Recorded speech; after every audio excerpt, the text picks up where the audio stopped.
কোটা নিয়ে যখন দেশে আন্দোলন উঠলো দেখে ছাত্ররা নেমেছিল রাজপথে, তাদের মন ছিল অটল বেগে। সব টিভি ছিল চোখ, মুখে নেই কোনো কথা। যমুনা টিভি দিল প্রতিবাদ, সাহসের হলো কথা। তাদের কণ্ঠে ছিল সত্য, জানালো দুঃসাহস ভরে। তাই তো যমুনা টিভি নামে সবাই শ্রদ্ধা করে। তো হেই হ্যালো কলিজার টুকরো মানুষজন, আসসালামু আলাইকুম। This is Kamal, welcome to protect your Bangla. তো কি খবর তোমাদের? বরাবর মতো আর একটা নতুন ভিডিও নিয়ে তোমাদের মাঝে চলে এলাম। তো এতদিন যাবত যে দেশে কোটা আন্দোলন চলছিল, ছাত্ররা সবাই ছিল রাজপথে। এই আন্দোলনের ভিতরে একটি টেলিভিশন সবার মাঝে সঠিক তথ্যটি তুলে ধরেছিলেন, সেটি হচ্ছে এই যমুনা টেলিভিশন। আজকে যমুনা টেলিভিশন সম্পর্কে কিছু কথা বলবো।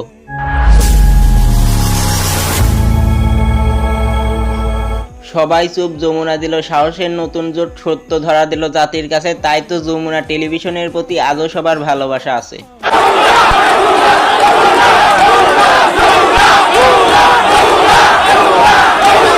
হ্যাঁ, এটাই জাতির আবেগ। আপনারা কি জানেন এই যমুনা টেলিভিশনের মালিক কে? এই যমুনা টেলিভিশনের মালিক নুরুল ইসলাম বাবুল। তার একটা স্বপ্ন ছিল যে তার টেলিভিশন একদিন অনেক সুনাম অর্জন করবে। এই লক্ষ্যে যমুনা টেলিভিশনে 1998 সালে 18 এপ্রিল থেকে সম্প্রচার শুরু করা হয়। তখন থেকে সত্যের লক্ষ্যে কাজ করে যান এই টেলিভিশন। আজও সবার মাঝে সঠিক তথ্যটি তুলে ধরেন। এজন্যই তো এই টেলিভিশনটি সবার মাঝে প্রিয় হয়ে উঠেছে, ছাড়িয়ে গিয়েছেন ডিবিসি সহ অন্যান্য চ্যানেল থেকে। এই যমুনা টেলিভিশন থেকে আমরা একটা জিনিস শিখলাম, সত্যের পথে থাকলে একদিন সফলতা আসবেই। আজকে ভিডিওটি এই পর্যন্ত। এই ভিডিওটি কেমন লাগলো অবশ্যই কমেন্ট করে জানাবেন। ভালো লাগলে অবশ্যই লাইক করবেন এবং সাবস্ক্রাইব করবেন। দেখা হবে পরবর্তী কোনো ভিডিওতে।